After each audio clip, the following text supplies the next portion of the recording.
Good morning, everyone, and welcome to the PivotBoss pre-market video for Wednesday, December 27th, 2023. I am Frank Ochoa, aka PivotBoss. Happy Hump Day, everyone. Here's a look at the daily time frame of the ES, continuing to show quite a bit of strength here.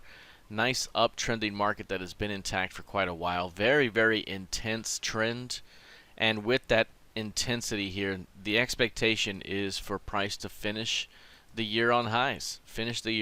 So not looking for any kind of pullback.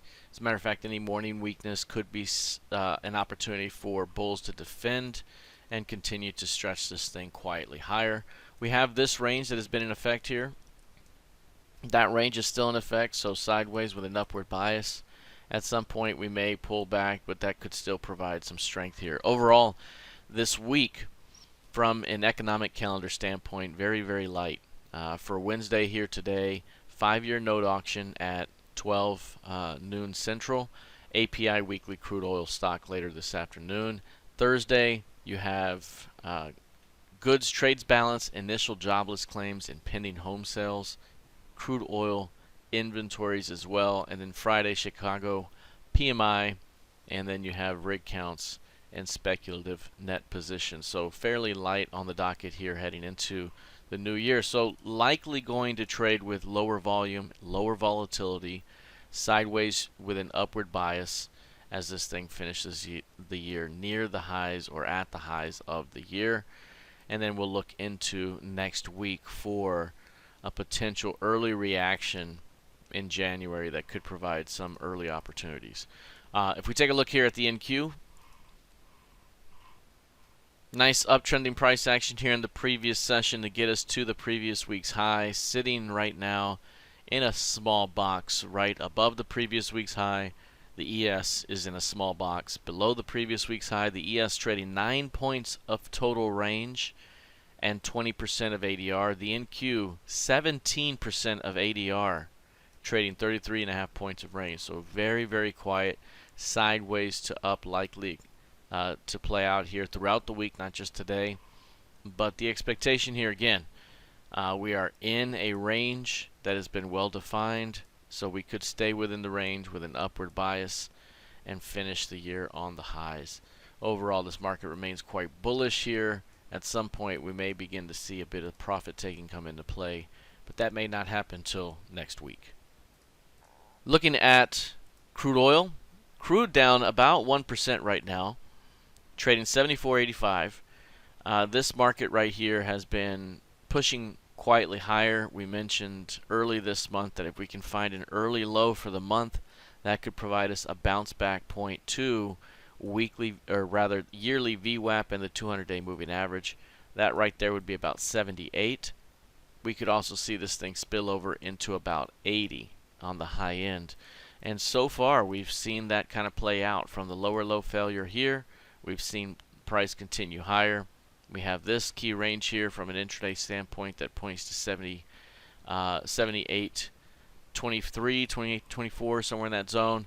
And this morning's pullback could provide an opportunity for bulls to defend the early weakness and look for a quiet continuation higher here into the end of the week. As a matter of fact, right now in the 7 o'clock hour, we do have a pretty strong low developing in the hourly bars. That could be the pullback low here as we kind of grind sideways to up with a likely continuation toward that yearly VWAP.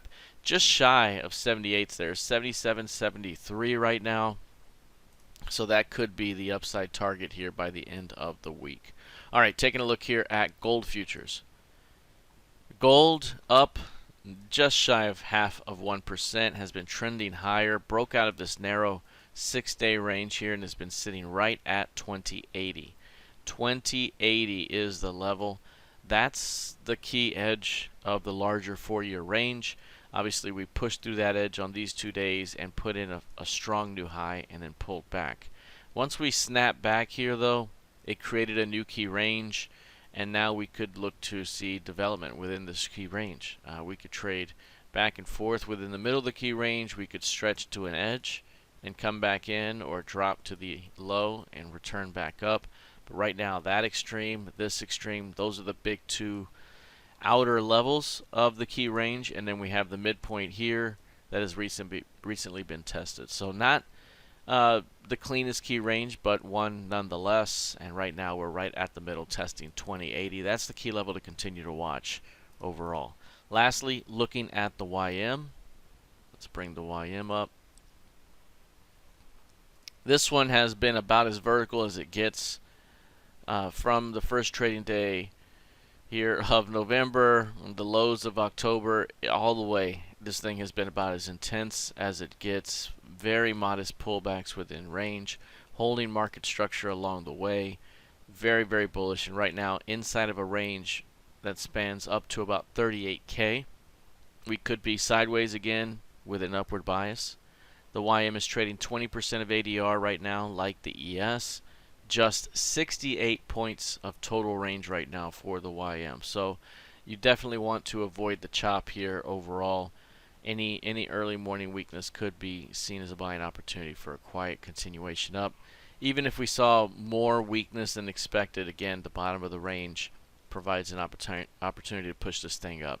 Again, to get price to go from where we are now down to the bottom of the range, it took a very, very aggressive 90 minutes that day to get it down there, and that's something we had not seen this entire way. So not expecting anything like that. Instead, sideways to up as we finish the year on the highs. All right, that is it for now. We'll see how this plays out the rest of the week. Good luck, trade well, and I'll see you in the trading room. Take care.